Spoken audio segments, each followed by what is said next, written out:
Quand on arrive en Israël comme Olé Hadash, on peut conduire avec son permis de conduire français pendant 1 an. Les démarches, on peut les faire, on a le temps pendant 5 ans. On peut transférer son permis de conduire français, suisse, belge ou autre en permis israélien.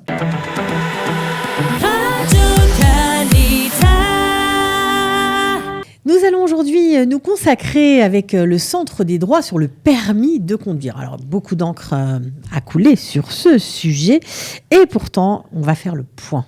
Le point, un vrai point avec des vraies réponses grâce aux bénévoles qui travaillent avec Ayala Bloom. Alors, on va commencer par Ayala. Ayala, vous la connaissez, elle est présidente, enfin en tout cas responsable, non pas présidente, d'accord, responsable du Centre des droits. Bonjour Ayala. J'adore présidente. Et ben voilà. Et bonjour, puis, bonjour Ayala, et vous avez une équipe de bénévoles extra, donc le super champion des bénévoles qui répond 24 heures sur 24, c'est Ilan Darmon. Bonjour Ilan. Bonjour. Comment ça va ? Ça va très bien, merci. Alors vous avez un petit accent israélien parce que vous êtes en Israël depuis très longtemps. J'ai un accent israélien. Certains disent que j'ai un accent allemand, d'autres disent c'est drôle. Vous êtes en Israël depuis très longtemps ? Depuis 55 ans. Voilà, donc on comprend. Vous avez travaillé pendant des années au sein des industries militaires israéliennes. À 47 ans, vous avez pris votre retraite. La première. C'est fou. À 67, la deuxième. À 67, la deuxième. Vous avez travaillé ensuite dans une usine de gaz. Bref, vous êtes volontaire chez Calta depuis 1 an et demi. Vous allez nous parler aujourd'hui du permis de conduire parce que vous avez beaucoup de questions qui arrivent. C'est vrai. Ok, vous voulez... Alors, je vais vous... Non, alors, on va commencer peut-être par la première.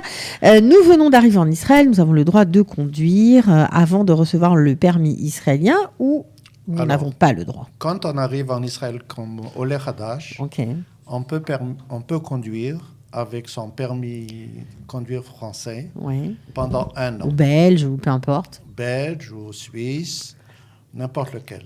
Pendant 1 an. Pendant 1 an. Sans faire aucune démarche. Sans rien faire du tout. Très bien, ok. Les démarches, on peut les faire, on a le temps pendant 5 ans.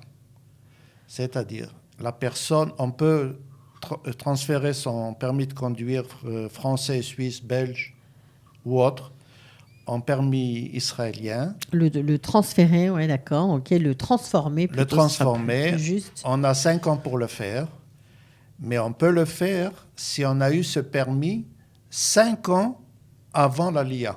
Donc, il faut avoir son permis de conduire 5 ans avant de monter en Israël. Et on a 5 ans encore pour faire la transformation en permis israélien. Voilà. Auprès de quelle administration ça se passe ? Alors, l'administration, c'est Misrad Harishuy. D'accord. Mais avant d'arriver à Misrad Harishuy, il y a des formalités à faire. Pendant l'année passée, au Corona, ça a été très dur parce que tous les 2 mois, il y a eu des changements pour adaptation, etc.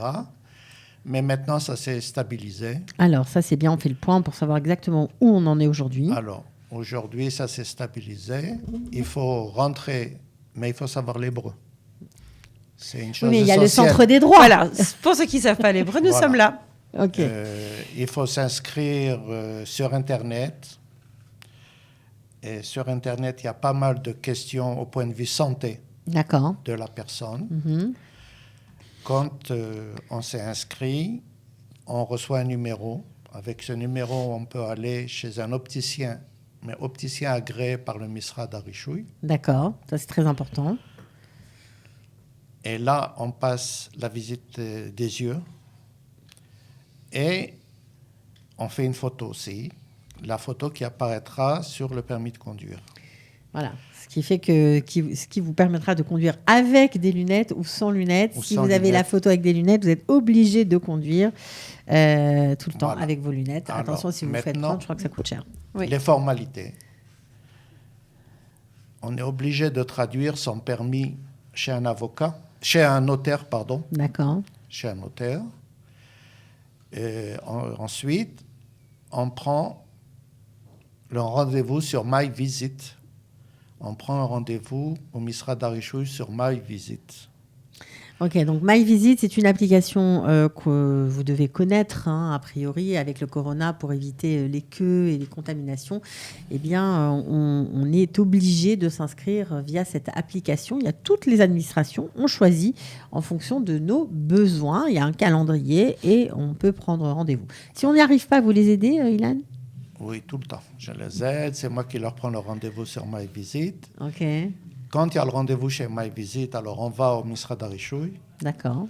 Le Misra d'Arichouï, Ministère des Transports. Voilà, rentre sur Internet. Il voit d'abord que la personne a bien fait son inscription, qu'il a été chez l'opticien, prend le permis de conduire qui a été visé par le notaire, prend une photocopie de Théodat Olé, parce que c'est seulement un Olé qui a le droit de faire ça. Ouais. Plus une photocopie de Théodat Zéout, la carte d'identité. Et sur le champ, on lui donne un permis provisoire. D'accord, un papier. Un papier. Okay. Ce permis provisoire, il faut le payer. D'accord. Il faut le payer à la poste. Et depuis quelques jours, c'est apparu sur Internet qu'on peut le payer même avec une carte de crédit européenne. Donc ça, pour bien. les oléolim Khadashim qui n'ont pas d'argent liquide ou n'ont pas encore une carte de crédit israélienne, ils peuvent le payer avec leur carte de crédit européenne. Une fois qu'ils ont payé, la carte, le permis de conduire final arrivera à la maison. Tout simplement. Voilà, j'ai amené un exemple, mais... Voilà, on vous croit sur parole. De toute façon, Ayala, c'est important de préciser que si tout ça part un petit peu abscon, vous aidez. Je voulais le dire. Alors, je voulais dire en t'écoutant, Ilan, il faut, chez un notaire, il faut MyVisit, il faut payer ici, faire ci, faire ça. On se dit, oh là là, mais la liste est compliquée. Ce que je veux vous dire, c'est que lorsque j'ai un appel pour la question de permis de conduire, je redirige vers Ilan, et Ilan vous aide, vous accompagne du début jusqu'à l'obtention du permis. Il ne vous dit pas, vous devez faire ci, vous devez faire ça, il est avec vous jusqu'à ce que vous obteniez votre permis. Ouais, c'est ça qui est génial, donc vous avez vraiment une assistance. Je le remercie. Je peux ajouter quelque chose pour les plus de 70 ans. Alors, c'était la question que j'allais vous poser. Il y a beaucoup de retraités qui montent en Israël et qui se demandent, est-ce que j'ai le droit de conduire en Israël ? Est-ce que je dois faire quelque chose de spécial ? Est-ce que je dois faire des examens médicaux ? Réponse, Ilan. Alors, pour les plus de 70 ans, en plus de toutes les formalités qu'on a dit jusqu'à présent, il y a un formulaire qu'il faut aller chez son docteur de famille. D'accord. Le docteur de famille doit écrire tous les bobos qu'il y a la personne et signer et dire si elle est apte à conduire ou pas. Et c'est obligatoire ? C'est obligatoire, au-dessus de 70 ans. D'accord. Ça veut dire que si on a des nouveaux immigrants qui sont arrivés à 65 ans, donc ils n'étaient pas soumis à ce genre de choses, maintenant ils ont 70 ans, est-ce qu'ils sont obligés de retourner chez leur médecin avant de conduire ? C'est obligatoire ? Voilà. Alors, c'est obligé et je vais expliquer pourquoi. Le permis de conduire, normalement, est pour 10 ans. OK. Seulement, il y a une date limite.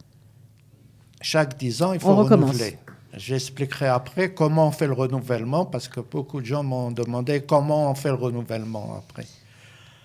Maintenant, si on arrive à 65 ans, comme vous avez dit maintenant, à 70 ans, Misra d'Arichouï va lui demander de renouveler, malgré qu'il n'y aura pas 10 ans de passé, pour la bonne raison qu'il faut qu'il amène une fiche par son docteur, que son docteur autorise qu'il est en bonne santé.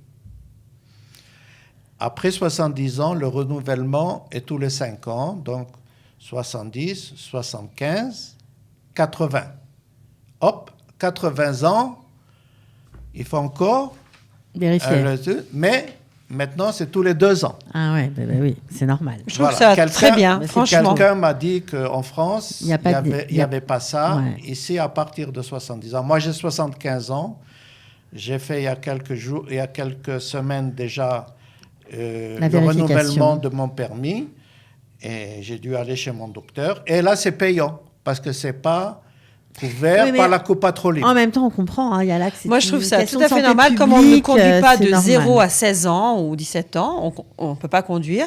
Ben, je trouve qu'il y a un âge où quand même les réflexes, ils sont bien sûr, c'est normal. Ils diminuent un petit peu. Et je trouve que c'est bien de vérifier pour la sécurité de tous.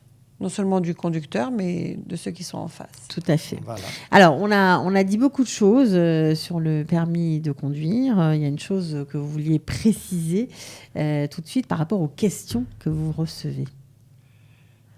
Les questions, une des questions, par exemple, comment se passe le renouvellement du permis? Le renouvellement du permis se passe très facilement. Environ 3 mois avant la date de péremption. De péremption. Péremption. OK.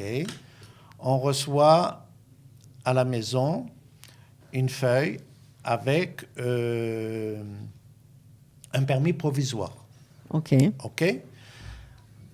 Ce permis provisoire, et puis si on a dépassé 70 ans, il faut aller tout ce que vous nous avez expliqué chez le avant. docteur. Ouais. Quand on paye le permis provisoire, dans les 3 mois, on reçoit le permis final. Donc, on n'a rien à faire à part payer. Mais il faut payer tout de suite. Il ne faut pas laisser traîner. Il ne faut pas attendre. OK, j'ai le permis de 3 mois. Je paierai alors, je paierai à la fin des 3 ouais, mois. Non, ça ne marche pas. Ça ne marche pas. Okay.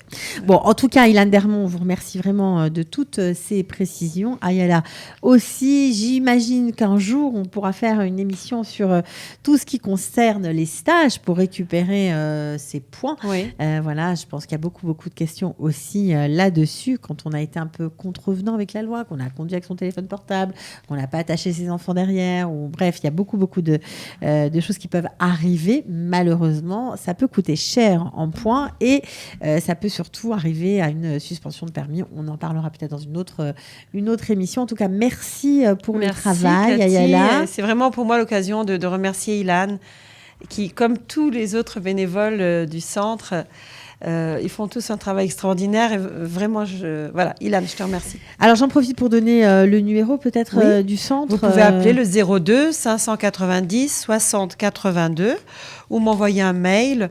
ayalab@qualita.org.il. Voilà, très bien. Comme ça, vous serez tout à fait pris en charge.